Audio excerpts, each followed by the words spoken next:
সবাইকে স্বাগত জানাচ্ছি কর্মসংস্থান অনলাইন ইউটিউব চ্যানেলে নতুন ভিডিওতে। ওয়েস্ট বেঙ্গল হেলথ রিক্রুটমেন্ট বোর্ডের অধীনে 5018 জন স্টাফ নার্স গ্রেড 2 নেওয়ার যে বিজ্ঞপ্তি কিছুদিন আগে প্রকাশিত হয়েছিল, তার অনলাইন আবেদন প্রক্রিয়া আজ থেকে শুরু হয়েছে। কীভাবে আপনারা অনলাইনে আবেদন করবেন পুরো প্রসেস A to Z আপনাদের সাথে শেয়ার করছি। অবশ্যই ভিডিওটি প্রথম থেকে শেষ পর্যন্ত দেখুন। ভিডিওটি দেখার পর যদি আপনার কোনো রকম ডাউট থাকে অবশ্যই কমেন্ট বক্সে কমেন্ট করে জানাবেন। আপনার কমেন্টের অবশ্যই আমি রেসপন্স করার চেষ্টা করব। এছাড়াও আপনাদের জন্য আমি একটা হোয়াটসঅ্যাপ গ্রুপ ক্রিয়েট করছি, ভিডিও ডেসক্রিপশন বক্সে আপনারা লিঙ্ক পেয়ে যাবেন। যারা এই রিক্রুটমেন্টে পার্টিসিপেট করবেন অবশ্যই সেই লিঙ্কে ক্লিক করে সেই গ্রুপে জয়েন হয়ে যাবেন। যদি কোনো রকম আপডেট আসে আমি তৎক্ষণাৎ সেই হোয়াটসঅ্যাপ গ্রুপের থ্রুতে আপনাদের কিন্তু জানিয়ে দেবো। আর ভিডিওটি অবশ্যই আপনার বন্ধুদের সাথে শেয়ার করবেন যাতে তারাও এই অনলাইন ফর্ম ফিল আপের যে প্রসেস রয়েছে নির্ভুলভাবে করতে পারে, ঠিক আছে? আর একটি ছোট্ট রিকোয়েস্ট, অবশ্যই ভিডিওটি একটি লাইক করবেন। আপনাদের একটি মূল্যবান লাইক আমার নতুন ভিডিও তৈরি করতে মোটিভেট করে। অনেকদিন পরেই আপনাদের জন্য এই চ্যানেলের থ্রুতে আমি ভিডিও আপলোড করছি, তো অবশ্যই একটা লাইক করবেন। যদি ভিডিও ভালো লাগে অবশ্যই কমেন্ট বক্সে কমেন্ট করে জানাতে পারেন। তো দেখুন, অলরেডি হয়তো আপনারা অফিসিয়াল নোটিফিকেশান দেখে নিয়েছেন, সেখানকার যে গুরুত্বপূর্ণ পয়েন্টগুলো রয়েছে অলরেডি হয়তো আপনারা জেনে নিয়েছেন কীভাবে কী কী ক্রাইটেরিয়া রয়েছে না রয়েছে। তো তথাপি কিছু বিষয়ে আমি আপনাদের সাথে শেয়ার করছি। অনলাইনে ফর্ম ফিল আপের প্রসেসের পূর্বে আপনারা জানেন 5018টি পোস্ট রয়েছে। Basic BSc nursing, post basic BSc nursing, GNM female এবং জিএনএম মেল, এই মিলিয়ে কিন্তু মোট 5018টি পোস্ট রয়েছে। SC ST, OBC A, OBC B, unreserve, ঠিক আছে, ইডব্লিউএস ক্যাটাগরি প্রত্যেকের জন্য কিন্তু এখানে কোটা রয়েছে। তো যখন আপনারা অনলাইনে আবেদন করবেন কিছু বিষয় মাথায় রাখবেন, সেটা হচ্ছে আপনাদের ওবিসি সংক্রান্ত যে সমস্যা রয়েছে, যারা ওবিসি ক্যাটাগরিতে বিলং করেন অবশ্যই ফর্ম ফিল আপের পূর্বে একবার আপনাদের যে ওবিসি কাস্ট সার্টিফিকেট রয়েছে সেটা একবার একটু ভালোভাবে দেখে নেবেন যে নতুন লিস্টে আপনারা ওবিসি এ নাকি ওবিসি বি নাকি আপনার ওবিসি লিস্ট থেকে আপনার নাম বাদ পড়েছে, অবশ্যই সেই বিষয়টা একটু মাথায় রাখবেন। আর যারা মেরিট ওমেন রয়েছে, ঠিক আছে, যাদের সারনেম পরিবর্তন হয়েছে সেক্ষেত্রে কিন্তু আপনাদের ডকুমেন্টস আপলোড করতে হবে। কী ডকুমেন্টস আপলোড করবেন? যদি কোনো রকম নর্মাল যদি কোনো রকম নেম চেঞ্জের যদি কোনো রকম প্রুফ থাকে সেটা আপলোড করবে, নয়তো আপনাদের যে মেরিট রেজিস্ট্রেশন সার্টিফিকেট রয়েছে সেটা আপলোড করতে পারেন। অথবা যদি সেটা না থাকে সেক্ষেত্রে জুডিশিয়াল ম্যাজিস্ট্রেট বা এক্সিকিউটিভ ম্যাজিস্ট্রেটের থ্রুতে একটা আপনাদের অ্যাফিডেভিট করতে হবে, সেটা কিন্তু আপনাদের আপলোড করতে হবে, ঠিক আছে? জিএনএমের জন্য আলাদা একটা ফর্মের লিঙ্ক রয়েছে এবং বিএসসি এবং পোস্ট বেসিক বিএসসির জন্য কিন্তু আলাদা ফর্মের লিঙ্ক রয়েছে। পুরো প্রসেস কিন্তু সেম রয়েছে, তো অবশ্যই ঘাবড়ানোর কোনো ব্যাপার নেই। আমি যে কোনো একটা লিঙ্ক থেকে গিয়ে আপনাদের প্রসেস দেখিয়ে দিচ্ছি। আপনারা জাস্ট আপনাদের এলিজিবিলিটি ক্রাইটেরিয়া ওয়াইজ সেই লিঙ্কে ক্লিক করে অনলাইনে আবেদন প্রক্রিয়া যেটা রয়েছে সেটা প্রসেস করবেন, ঠিক আছে? নর্মাল যে সমস্ত সার্টিফিকেটগুলো রয়েছে জিএনএমের ক্ষেত্রে যেমনটা রয়েছে, আপনাদের কিন্তু ফুল ইয়ার সমস্ত ইয়ারের কিন্তু মার্কশিট আপনাদের কিন্তু স্ক্যান করে আপলোড করতে হবে। তার জন্য যখন আপনারা অনলাইন আবেদন করবেন সমস্ত ডকুমেন্টস কিন্তু আপনারা স্ক্যান করে নেবেন, যতগুলো আপনাদের আইডি কার্ড রয়েছে, এছাড়া আপনাদের যে মার্কশিট সার্টিফিকেট সবগুলো স্ক্যান করে রাখবেন। এছাড়াও কী কী ডকুমেন্টস প্রয়োজন পড়বে সেটা আমি আপনাদের সুবিধার জন্য এই ভিডিও ডেসক্রিপশন বক্সে আমি সুন্দর করে আপনাদের আমি টাইপ করে সেখানে রেডি করে দিয়ে দিচ্ছি। ভিডিওটা আপলোডের পর আপনারা সেখান থেকে একটু চেক আউট করে নেবেন, ওকে? অনলাইনে আবেদন ফিস কত রয়েছে? অনলাইন আবেদন ফিস রয়েছে এসসি এসটি বাদ দিয়ে প্রত্যেকের জন্য কিন্তু 210 টাকা আপনাদের অনলাইনে পেমেন্ট করতে হবে, ঠিক আছে? ওবিসির জন্য কিন্তু কোনো রকম এখানে এই যে আবেদনের ক্ষেত্রে কোনো রকম কিন্তু ছাড় নেই, অর্থাৎ অনলাইন পেমেন্টের ক্ষেত্রে আপনাদের কিন্তু 210 টাকায় পেমেন্ট করতে হবে। তো চলুন এবার আবেদন প্রক্রিয়া শুরু করা যাক। এছাড়াও যদি কিছু বিষয় থাকে সেগুলো আমি ভিডিও করতে করতে আপনাদের আমি শেয়ার করছি। সবচেয়ে প্রথমে আপনাদের গুগলে গিয়ে সার্চ করতে হবে WBHRB, ঠিক আছে, West Bengal health recruitment board, এই ওয়েবসাইটটা ওপেন করবেন। hrb.wb.gov.in অফিসিয়াল ওয়েবসাইট ওপেন করার পর এরকম ইন্টারফেস চলে আসবে। সবচেয়ে প্রথমে আপনাদের যেটা করতে হবে সেটা হচ্ছে অনলাইন অ্যাপ্লিকেশন যে লিঙ্কটা রয়েছে এখানটা আপনাদের ক্লিক করতে হবে। অনলাইন অ্যাপ্লিকেশন লিঙ্কে ক্লিক করার পর অ্যাপ্লাইড ফর, কোন পোস্টের জন্য আপনি অ্যাপ্লাই করতে যাচ্ছেন একটু নিচের দিকে নামাবেন। একটু অনেকগুলো যেহেতু ইতিমধ্যে ভ্যাকেন্সি বেরিয়ে গেছে সবগুলো কিন্তু এখানে রয়েছে, তো অবশ্যই আপনারা একটু দেখে নেবেন। RN staff nurse grade 2 GNM/7/2025 dated 7th of August নোটিফিকেশনটা বেরিয়েছে, recruitment for staff nurse grade 2 GNM, ঠিক আছে? এটা রয়েছে জিএনএমের জন্য। আর তার নিজেরটাই রয়েছে recruitment for staff nurse grade 2 basic BSc nursing and post basic BSc nursing যারা করেছেন তারা এই লিঙ্কটায় ক্লিক করবেন। তো আমি জিএনএমটাই ধরে চলছি, ওকে? এরপরে যেটা এখানে করতে হবে আপনার যে মোবাইল নাম্বার রয়েছে সেই মোবাইল নাম্বার দিতে হবে, পাসওয়ার্ড দিয়ে লগ ইন করতে হবে। যারা ইতিমধ্যে রেজিস্টার করে নিয়েছেন, যারা ফার্স্ট টাইম অ্যাপ্লাই করছেন, অর্থাৎ এই পুরো নিয়োগ প্রক্রিয়াটা যারা ফার্স্ট টাইম ওয়েবসাইট ওপেন করছেন, আপনাদের কিন্তু প্রত্যেককে সেট পাসওয়ার্ড রেজিস্টার নামে ক্লিক করতে হবে। রেজিস্টার নামে ক্লিক করবেন এখানে। আর এখানে একটা অ্যাটেনশন আপনাদের প্রত্যেককে বলা হয়, সেটা হচ্ছে all candidates who have not completed are requested to completed the application candidate except valid SC/ST PWD certificates, PWD candidates are required to complete payment। অর্থাৎ যেটা বলা হয়েছে, আপনাদের SC/ST PWD যে সমস্ত ক্যান্ডিডেট রয়েছেন, যদি আপনাদের সার্টিফিকেট থাকে সেক্ষেত্রে আপনাদের কোনো রকম পে করতে হবে না, বাকিদের প্রত্যেককে কিন্তু পেমেন্ট করতে হবে। ঠিক আছে, attention to all candidates, registration certificate where applicable must be scanned with marksheet and upload in the relevant section। যে জায়গায় যে সার্টিফিকেটটা আপলোড করতে বলা হবে সেখানে কিন্তু আপনাকে সেই সার্টিফিকেটটাই কিন্তু আপলোড করতে হবে, নয়তো আপনার যে অ্যাপ্লিকেশান সেটা কিন্তু রিজেক্ট হয়ে যাবে। তার জন্য বলছি অ্যাপ্লিকেশান প্রসেসটা খুবই গুরুত্বপূর্ণ। অবশ্যই ভিডিওটা প্রথম থেকে শেষ পর্যন্ত দেখুন, হয়তো একটু টাইম লাগতে পারে, কিন্তু একটা যেহেতু চাকরি পেতে যাচ্ছেন সেক্ষেত্রে যাতে কোনো রকম নির্ভুলভাবে আপনি আবেদনটা করতে পারেন, তার জন্য কিন্তু একটু ভালোভাবে দেখে করবেন। আপনি নিজে করুন বা কোনো সাইবার ক্যাফেতে গিয়ে করুন, একটু দেখে শুনে করবেন। তারপর দেখুন এখানে ক্লিক করতে হবে আপনাকে, অ্যাপ্লাই ফর, কোন পোস্টের জন্য অ্যাপ্লাই করছেন। সেমভাবে আপনাদের এখানে দেখে নিতে হবে যে কোনটার জন্য জিএনএম করবেন নাকি পোস্ট বেসিকের জন্য যেই কোর্সটা আপনি কমপ্লিট করছেন সেই হিসেবে আপনার আবেদন করতে হবে। আমি জিএনএম ধরে নিচ্ছি। এখানে আপনার full name, mobile number, email ID দিয়ে সাবমিট করতে হবে। ওকে, তো এইটুকু আমি করে নিচ্ছি। যদি সাবমিটে ক্লিক করেন এখানে দেখিয়ে দেবে আর you sure all data will be access for প্রসিস further and it will not changeable. একবার যদি আপনি সাবমিট করে দেন পরবর্তীতে কিন্তু আর কোনো রকম এই যে আপনার মোবাইল নাম্বার, ইমেল আইডি এগুলো কিন্তু চেঞ্জ করতে পারবেন না। অবশ্যই যখন আপনারা আপনাদের মেল আইডিটা দেবেন, এক্সটেনশন যেটা রয়েছে, যদি জিমেল হয় জিমেল স্পেলিংটা ঠিক করে দেখে নেবেন, যদি ইয়াহু হয় ইয়াহু, ঠিক আছে, আউটলুক, হটমেল যেটা হয় না কেন, সেই মেল আইডিটা কিন্তু অবশ্যই দেখে সুন্দরভাবে টাইপ করবেন। ওকে, তো আমি এটা ওকে করে দিচ্ছি। তো এরপর যেটা হবে সেটা হচ্ছে আপনার যে মেল আইডি রয়েছে সেখানে কিন্তু একটা মেল যাবে, যেখানে ওয়ান টাইম একটা পাসওয়ার্ড থাকবে, অর্থাৎ ওটিপি থাকবে। সেই ওটিপি কিন্তু আপনাকে এই যে ইমেল ওটিপির ঘরে দিতে হবে। এছাড়াও যে অথেন্টিকেশন কোড উপরে আপনারা দেখতে পারবেন, যেমন আমার ক্ষেত্রে এখানে দেখাচ্ছে 527784, সেটাই আপনাকে কিন্তু এই বক্সে আপনাকে টাইপ করতে হবে। অথেন্টিকেট কোডের বক্সে কিন্তু আপনাকে এটা টাইপ করতে হবে সেম। ওকে, তারপরে সেট পাসওয়ার্ডে এখানে আপনাকে দিতে হবে, একটা পাসওয়ার্ড ক্রিয়েট করবেন নিজের পছন্দ মতো। হয়তো আপনার যে নেম রয়েছে ফার্স্ট লেটারটা ক্যাপিটাল দিয়ে দিলেন, আপনার নাম যদি রঞ্জনা হয় ফার্স্ট ধরুন আরটা ক্যাপিটাল দিলেন, RAN, বাকিগুলো স্মল দিয়ে চিহ্ন দিয়ে আপনার যে ডেট অফ ইয়ার সেটা দিয়ে সাইন আপে ক্লিক করবেন। ঠিক আছে, সেমভাবে কিন্তু সেট পাসওয়ার্ড আর কনফার্ম পাসওয়ার্ড কিন্তু সেম হবে, দিয়ে কন্টিনিউ করবেন। দেখুন সাইন আপ প্রসেস ডান সাকসেসফুলি। তারপরে এবার যেটা আপনাকে করতে হবে, নেক্সট প্রসেস চলে এসছে। রেজিস্ট্রেশন নাম্বার কিন্তু এখানে দিয়ে দিয়েছে, অবশ্যই পারলে এটা একটা স্ক্রিনশট নিয়ে রাখবেন বা নোট করে রাখবেন। ঠিক আছে, তারপরে যেটা করতে হবে আপনাকে ডিসিপ্লিনের ঘরে এখানে আপনাকে সিলেক্ট করতে হবে। জিএনএম যেহেতু মেলরাও করে, জিএনএম আর বিএসসি, সেক্ষেত্রে আপনাদের ক্ষেত্রেও কিন্তু দেখাতে পারে, কোনো রকম সমস্যা নেই। তো এখানে দেখুন জিএনএম ফিমেল নাকি মেল, তো আমি যে কোনো একটা করে নিচ্ছি। ফুল নেম এখানে দেখিয়ে দিয়েছে সমস্ত কিছু। যখন আপনারা পোস্ট বেসিক বা বিএসসি থেকে করবেন সেক্ষেত্রে আপনাদের কিন্তু পোস্ট বেসিক বিএসসি এবং বিএসসি জেনারেল এরকম দুটো অপশন দেখাবে। সেক্ষেত্রে আপনাদের যেটা সুইটেবল মনে হচ্ছে, আপনারা যেটা কমপ্লিট করেছেন সেটাই আপনাদের চুজ করতে হবে। ওকে, আমি এখানে সেভ করে নিচ্ছি। অবশ্যই প্রতিটা স্টেপে কিন্তু সেভ করে করে এগোবেন। তারপরে এখানে প্রসিড বাটনে ক্লিক করবেন। Okay, warning, you can not edit information after process, are you sure you want to submit the data for process further. একবার যদি আপনি এখানে ওকেতে ক্লিক করেন পরবর্তীতে কিন্তু আর কোনো রকম কারেকশানের বা এডিটের সুযোগ পাবেন না, সেক্ষেত্রে কিন্তু মাথায় রাখবেন।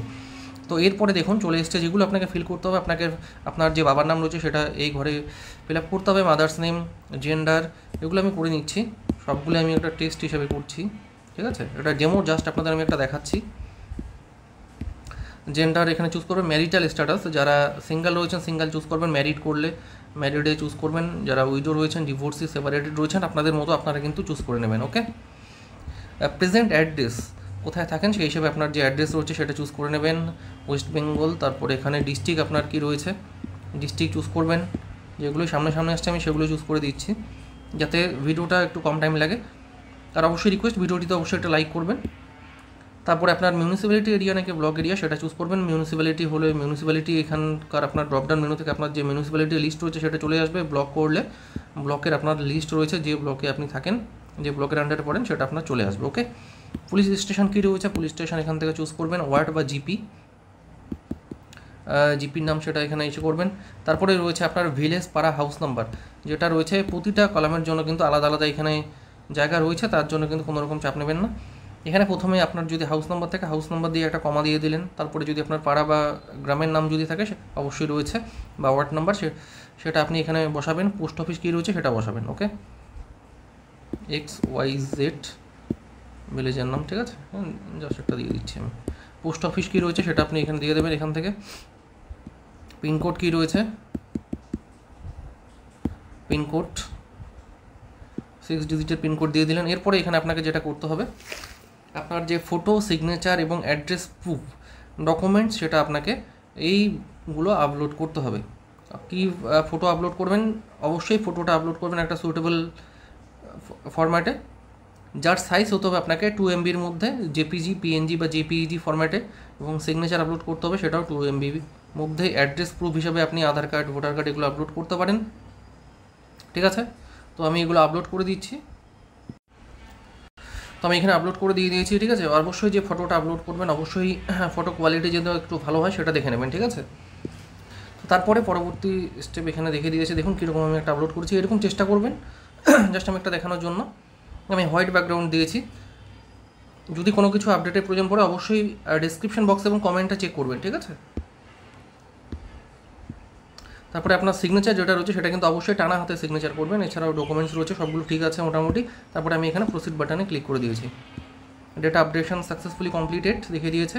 এরপরে নেক্সট স্টেপে চলে গেছে, সেটা হচ্ছে আপনার কাস্ট কী রয়েছে, unreserved, OBC, SC, ST, OBC, EWS যেটা রয়েছে সেটা আপনি এখান থেকে চুজ করবেন। সাপোজ আমি OBC হিসেবে দেখছি, কোনো রকম সমস্যায় পড়তে হয় কিনা অ্যাপ্লাই করতে গিয়ে। তো দেখুন এবার যেটা রয়েছে সেটা হচ্ছে, যখনই আমি OBC ক্যাটাগরিতে চুজ করলাম, এবার যেটা রয়েছে নতুন করে যে লিস্ট, যারা OBC 76 আই থিঙ্ক 76 যে সাব ক্যাটাগরিগুলো রয়েছে যারা OBC এর মধ্যে পড়ে তাদের নাম কিন্তু, তাদের লিস্ট কিন্তু এখানে চলে এসছে, ঠিক আছে। তো আপনারা এখান থেকে চুজ করবেন। এছাড়াও যারা OBC বিতে পড়েন নতুন যে লিস্ট ওয়াইজ, সেক্ষেত্রে আপনাদেরও কিন্তু এখানে চলে এসছে। তো এবার ইজি হয়েছে, আপনারা এখান থেকে জাস্ট চুজ করে নেবেন। সার্টিফিকেট নাম্বার, ইস্যু ডেট কবে ইস্যু হয়েছে, ইস্যুড বাই হুম, কার দ্বারা ইস্যু হয়েছে, SDO যদি হয় তাহলে এখান থেকে আপনার যে SDO যিনি সার্টিফিকেটটা ইস্যু করেছেন সেটা চুজ করবেন, ইস্যু ডেট এবং ডকুমেন্টস আপলোড করবেন সেই কাস্ট সার্টিফিকেটের, ঠিক আছে, PDF ফরম্যাটে। তো আমি এটাই ধরে নিচ্ছি যে রয়েছে। কাস্ট সার্টিফিকেট নাম্বার একটা দিয়ে দিচ্ছি, WB 2023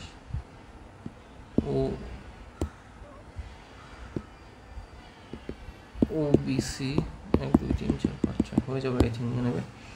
ইস্যুড বাই হোম এটা দিয়ে দিচ্ছি, ইস্যুড ডেট কবে রয়েছে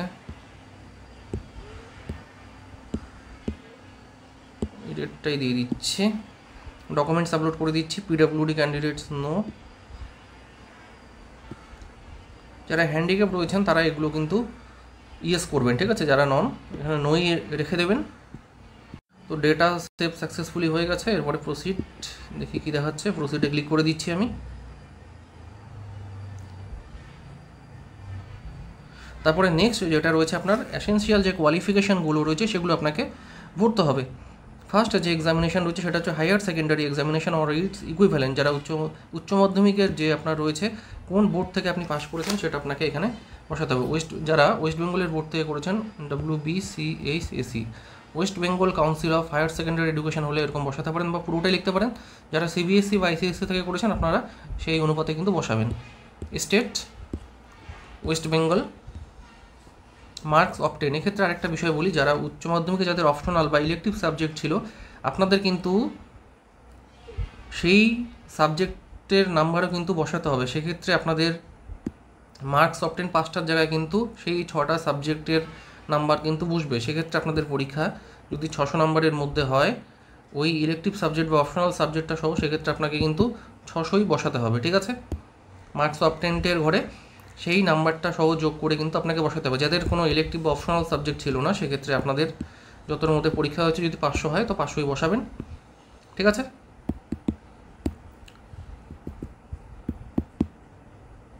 আমি একটা জাস্ট বসিয়ে দিলাম। অ্যাডিশনাল অ্যাটেম্পট যদি থেকে থাকে, যদি একবারে যদি পাস করতে না পারেন সেক্ষেত্রে ইয়েস করবেন, নয়তো এটা নই রেখে দেবেন, ঠিক আছে। আপলোড মার্কশিট, উচ্চ মাধ্যমিকের যে আপনার মার্কশিট রয়েছে সেটা আপনাকে এই ঘরে আপলোড করতে হবে, ওকে। তারপর রয়েছে GNM, general nursing and midwifery, যারা বিএসসি বা পোস্ট বেসিক করেছেন সেক্ষেত্রে আপনাদের কিন্তু এই ঘরে আপনাদের বসাতে হবে। সেই অনুপাতে আপনাদের যে সার্টিফিকেট মার্কশিটটা রয়েছে, প্রতিটা ইয়ারের মার্কশিট কিন্তু আপনাদের আপলোড করতে হবে। এই যে জিএনএমের ক্ষেত্রে বলছি, আপনাদের কিন্তু প্রতিটা ইয়ারের কিন্তু মার্কশিট আপনাদের আপলোড করতে হবে, ঠিক আছে। তো ওগুলো আমি একটু করে নিচ্ছি। তো দেখুন মোটামুটি আমি এগুলো করে নিলাম যাতে একটু সময়টা কম লাগে। তো এরকম করে আপনাদের কিন্তু সমস্ত কিছুগুলো করে নিতে হবে, ঠিক আছে। আর আপনাদের আপনাদের কিন্তু অবশ্যই যারা জিএনএম বা ইসে করেছেন, ওয়েস্ট বেঙ্গল নার্সিং কাউন্সিলের যে আপনাদের সার্টিফিকেটটা রয়েছে সেটা কিন্তু এখানে আপনাদের আপলোড করতে হবে, ঠিক আছে। যাদের রেসিপ্রোকাল রেজিস্ট্রেশন রয়েছে সেক্ষেত্রে আপনাদের কিন্তু সেই অনুপাতে এখানে আপলোড করতে হবে, আপলোড মার্কশিট বা ইসের ঘরে, ওকে। পাশে যে বক্সটা রয়েছে যেখানে যেই অপশন রয়েছে সেখানে কিন্তু সেই হিসেবে আপনাদের সার্টিফিকেট আপলোড করতে হবে। ভুলভাল জায়গায় কিন্তু কোনো সার্টিফিকেট আপলোড করবেন না, ওকে। তারপরে দেখুন, যদি আপনার এডিশনাল যদি কোয়ালিফিকেশান থাকে সেক্ষেত্রে আপনারা আপলোড করতে পারেন। এছাড়াও যেটা রয়েছে সেটা হচ্ছে ইম্পর্টেন্ট ফিল্ড, সেটা হচ্ছে এক্সপিরিয়েন্স। যদি আপনারা কোথাও প্র্যাকটিস করে থাকেন সেক্ষেত্রে ইয়েস করবেন, নয়তো নো রেখে দেবেন। তো অবশ্যই আশা করি প্রত্যেকেরই মোটামুটি রয়েছে এক্সপিরিয়েন্স ক্যাটাগরি। কোনো গভর্নমেন্ট বা প্রাইভেট সেক্টরে যদি আপনারা প্র্যাকটিস করে থাকেন সেক্ষেত্রে এটা চুজ করবেন। অর্গানাইজেশনের নাম, সেই নার্সিং হোম বা যে হসপিটালে কাজ করেছেন সেটার নাম এখানে বসাবেন। কত থেকে কোন সালে করেছেন, ঠিক আছে, পিরিয়ড কত মাস করেছেন। কেউ যদি 2 বছর করে থাকেন তো এখানে 2 বছর বসাবেন, ওকে। সার্টিফিকেট এখানে আমি আপলোড করে দিচ্ছি। যে ওয়ার্ক এক্সপিরিয়েন্সের সার্টিফিকেট রয়েছে সেটা আপনাকে এখানে কিন্তু আপলোড করতে হবে। তারপর যেটা এখানে চাওয়া হয়েছে ডেট অফ বার্থ, আপনার কত রয়েছে ডেট অফ বার্থ এখানে আমি দিয়ে দিচ্ছি 1999 দিয়ে দিচ্ছি, আজকের ডেটেই এখানে একটা বসিয়ে দিচ্ছি। এরপরে বলা হয়েছে date of birth proof documents, আপনাকে এখানে মাধ্যমিকে যে অ্যাডমিট রয়েছে সেটা আপনি আপলোড করতে পারেন, ঠিক আছে।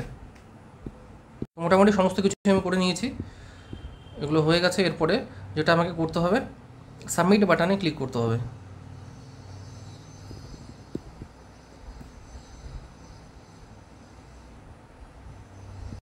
আরেকটা বিষয় আপনাদের জানিয়ে দিই আমি, সেটা হচ্ছে যখন আপনাদের এই যে রেলিভেন্ট ওয়ার্ক এক্সপিরিয়েন্স এই বক্সটা ফিল করবেন, যদি আপনাদের 2 বছরের অভিজ্ঞতা থাকে সেক্ষেত্রে যখন এখানে আপনারা ইয়ারের ঘরে 2 বসাবেন, তারপরে কিন্তু মান্থের যে বক্স রয়েছে সেখানে কিন্তু আপনাদের কিছু না কিছু বসাতে হবে, ঠিক আছে।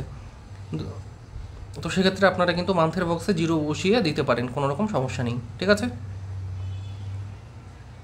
তো মোটামুটি হয়ে গেছে, সেভ দেখে নিচ্ছি একবার, সাবমিট করে দিচ্ছি। তো দেখুন আমার অ্যাপ্লিকেশন কিন্তু মোটামুটি ফিল আপ কমপ্লিট হয়ে গেছে, ঠিক আছে। টোটাল যা প্রসেস রয়েছে সেটা ফিল আপ কমপ্লিট হয়ে গেছে। এরপরে দেখুন অ্যাপ্লিকেশন প্রিভিউ এখানে দেখিয়ে দেবে।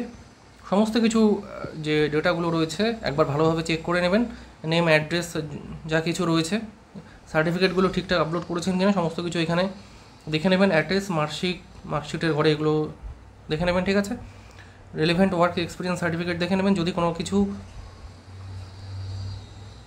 প্রিভিয়াস যে ডেটাগুলো আপনি ফিল করলেন এর মধ্যে থেকে যদি কোনো রকম এডিট করার প্রয়োজন পড়ে, এডিট প্রিভিয়াস ডেটাতে ক্লিক করে করবেন। আর নয়তো যদি একদম ভুল করে ফেলেছেন সেক্ষেত্রে ক্যান্সেল অ্যাপ্লিকেশনে ক্লিক করে কিন্তু আপনার যে অ্যাপ্লিকেশন যেটা রয়েছে এটা কিন্তু ক্যান্সেল করে আবার নতুন করে ফ্রেশভাবে অ্যাপ্লাই করতে পারেন। তো সেক্ষেত্রে আমার কোনো কিছু করার দরকার নেই, আমি জাস্ট ফাইনাল সাবমিটে ক্লিক করে দেবো। নেক্সট আপনাদের দেখাচ্ছি পেমেন্ট প্রসেস কী আসছে কিনা, তো সেটা আপনারা কীভাবে কমপ্লিট করবেন। এখন পেমেন্ট প্রসেসের ক্ষেত্রে এখানে যেটা রয়েছে, এসসি, এসটি, পিডব্লিউডি বাদে যাদের পেমেন্ট করতে হবে সেক্ষেত্রে আপনাদের পে নামে ক্লিক করতে হবে। টোটাল অ্যামাউন্ট আমাকে পেমেন্ট করতে বলা হচ্ছে 210 টাকা। এখানে পের ঘরে আমি ক্লিক করব। গ্রিপস পোর্টালে গিয়ে আপনাদের কিন্তু পেমেন্ট করতে হবে। সমস্ত কিছু এখানে দেখিয়ে দেবে, জাস্ট এখানটায় ভেরিফাইড অ্যান্ড চেকডের বক্সে ক্লিক করবেন, নেক্সটে ক্লিক করবেন। Payment mode SBI ইপে, payment through payment gateway bank, নেক্সটে ক্লিক করবেন। এই যে রেফারেন্স নাম্বারটা অবশ্যই মাথায় রাখবেন, এটা কিন্তু একটা স্ক্রিনশট নিয়ে রাখবেন, ঠিক আছে। এটা একটা স্ক্রিনশট অবশ্যই প্রত্যেকে নিয়ে রাখবেন। অনেক সময় পেমেন্ট ফেল হয়, সেক্ষেত্রে কিন্তু এই নাম্বারটা দিয়ে আপনাদের ট্র্যাক করতে হবে। ওকেতে ক্লিক করবেন, তারপরে পে নাওয়ে ক্লিক করবেন। এরপরে আপনারা চাইলে আপনাদের ফোনপে, গুগল, জিপে, যে কোনো ইউপিআই আইডি থেকেও কিন্তু পেমেন্ট করতে পারেন, কোনো রকম সমস্যা নেই। তো এই হলো আপনাদের পুরো অ্যাপ্লিকেশন প্রসেস। এছাড়াও যদি কোনো রকম আপনাদের ডাউট থাকে এই ফর্ম ফিল আপ নিয়ে, আপনারা অবশ্যই প্রত্যেকে যে কেউ কমেন্ট বক্সে কমেন্ট করতে পারেন। এছাড়াও যে হোয়াটসঅ্যাপ গ্রুপটা রয়েছে অবশ্যই সেই প্রত্যেকে হোয়াটসঅ্যাপ গ্রুপে জয়েন হয়ে যান। সেখানে যদি কোনো রকম আপডেট আসে সেক্ষেত্রে কিন্তু আমি সেই গ্রুপের থ্রুতে আপনাদের আমি দিয়ে দেবো, ঠিক আছে? ভিডিওটি যদি ভালো লাগে অবশ্যই একটা লাইক করবেন। যারা এই চ্যানেলে নতুন, এই নার্সিং রিলেটেড প্রতিটি আপডেট এছাড়া অন্যান্য চাকরির আপডেটের জন্য চ্যানেলটি সাবস্ক্রাইব করে পাশে থাকবেন আর ভিডিওটি অবশ্যই বন্ধুদের সঙ্গে শেয়ার করে দেবেন, ঠিক আছে? ধন্যবাদ।